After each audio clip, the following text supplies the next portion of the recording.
नमस्कार दोस्तों, आप सभी का फिर से हमारे YouTube channel think smart study में बहुत बहुत स्वागत है। और जैसा कि आप सभी को विदित है कि सूजस ई बुलेटिन की रोज़ रेगुलर क्लासेस आ रही हैं। तो आज हम सोमवार 5 सितंबर 2022 का जो सूजस ई बुलेटिन है उसको डिस्कस करने वाले हैं। तो हम स्टार्ट करते हैं महात्मा गांधी के कोटेशन से। और महात्मा गांधी का जो कोटेशन है वो आज का क्या है? किसी शिक्षक को उसकी शिक्षाओं में लाई गई विकृतियों के लिए जिम्मेदार नहीं ठहराया जा सकता।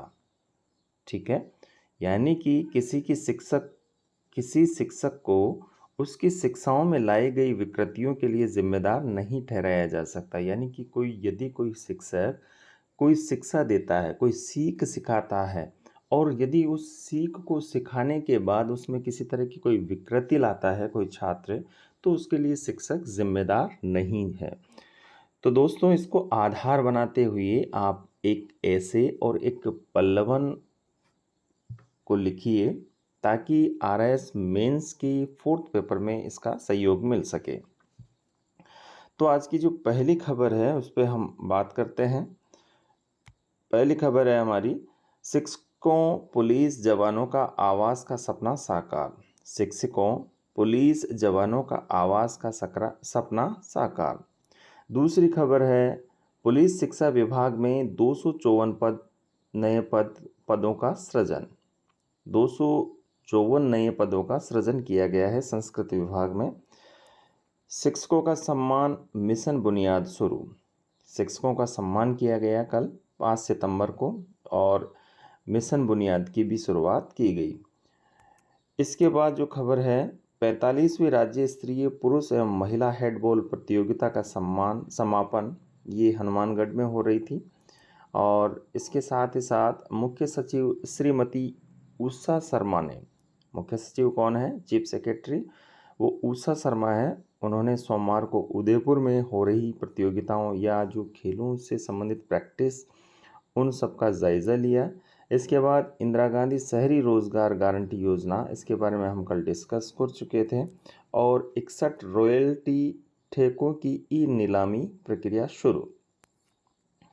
इसके बाद भीलवाड़ा बाल संरक्षण संकल्प यात्रा का 5वां चरण शुरू।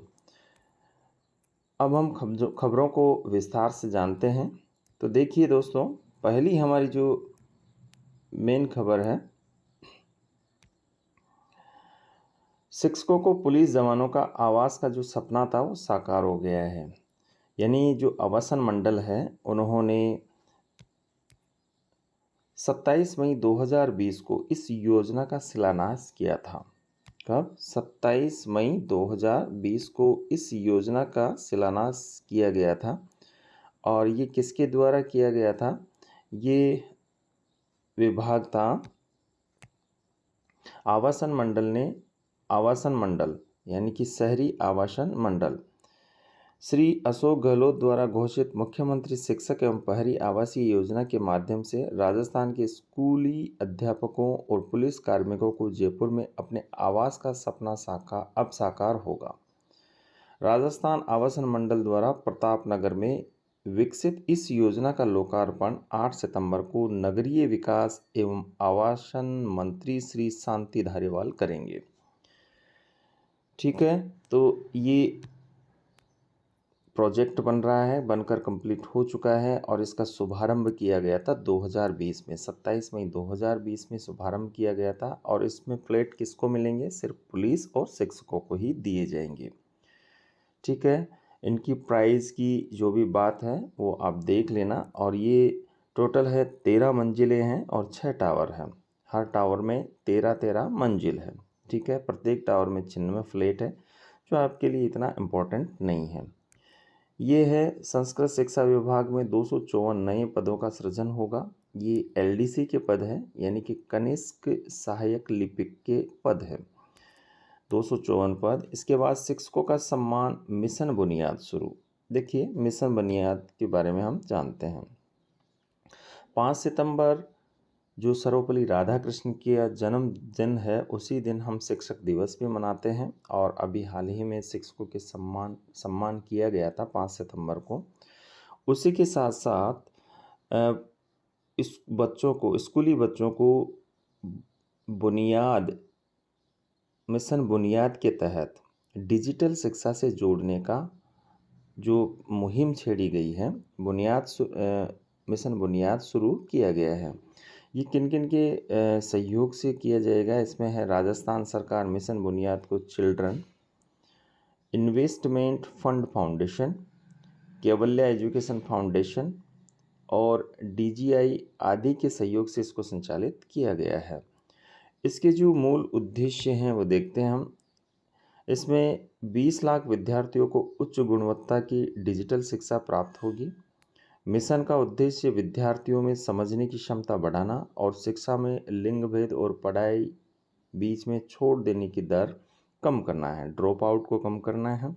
डिजिटल प्लेटफॉर्म के माध्यम से बच्चों को सॉफ्टवेयर के जरिए पढ़ाने की सामग्री उनकी समझने की क्षमता के आधार पर उपलब्ध होगी। बच्चे का अपना मूल्यांकन स्वयं कर सकेंगे।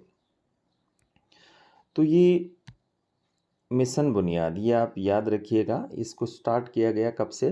5 सितंबर 2022 से। इसके बाद में जो अगली खबर है, ये 45वीं राज्य स्तरीय पुरुष महिला हैंडबॉल प्रतियोगिता का समापन कर दिया गया है, जो कहाँ पे हो रही थी? हनुमानगढ़ में हो रही थी। और जो अगली खबर है, इंदिरा गांधी शहरी रोजगार गारंटी योजना, जो रोज़ लगभग डेली खबरों में रहती है।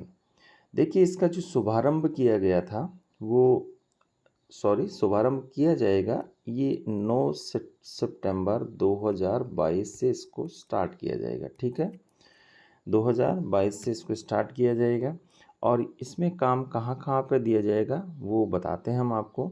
योजना के तहत निकाय क्षेत्रों में तालाब, बावड़ी, टाँके की मिट्टी निकालने, सफाई एवं सुधार, शमशान और कब्रिस्तानों में मूलभूत सुविधाओं के विकास कार्य, सामुदायिक शौचालयों एवं मूत्रालयों की मरम्मत एवं साफ सफाई के कार्य, सड़कों के डिवाइडर एवं फुटपाथ की मरम्मत अथवा पेंट, पार्कों में वृक्षारोपण, उद्यानिकी कार्य तथा अवैध होल्डिंग और बैनर्स हटाने के इस तरह के कार्य किए जाएंगे। देखो, इसमें कार्य के तहत ठोस कार्यों को प्राथमिकता दी जाएगी। ठोस कार्यों से मतलब जो पक्के कार्य हैं उन्हीं से संबंधित कार्य इसमें किए जाएंगे, क्योंकि शहरों में मिट्टी या इस तरह के तालाब वगैरह तो खोदने के लिए जगह है ही नहीं, तो इसमें जो प्राथमिकता दी गई है वो ठोस कार्यों को दी गई है। इसके बाद बाल संरक्षण संकल्प यात्रा का 5वां चरण शुरू कर दिया गया है। और इसका जो पहला चरण यानी मुख्यमंत्री अशोक गहलोत ने इसकी शुरुआत की थी 24 जून से। कब से की गई थी? 24 जून 2022 से इसको स्टार्ट किया गया था। और अब इसका 5वां चरण स्टार्ट हो गया। और 5वां चरण कहाँ स्टार्ट हो रहा है? भीलवाड़ा में। इसमें 7 संकल्प हैं। 7 संकल्पों में जो मुख्य है वो गांव ढाणी में जाकर बच्चों को स्कूलों से जोड़ने, बाल श्रम, बाल हिंसा, बाल तस्करी एवं बाल विवाह जैसे मुद्दों पर जागरूकता का संदेश देना इसका मूल उद्देश्य है। ठीक है, तो ये थी आज की मुख्य खबरें सूजस ई बुलेटिन की। धन्यवाद।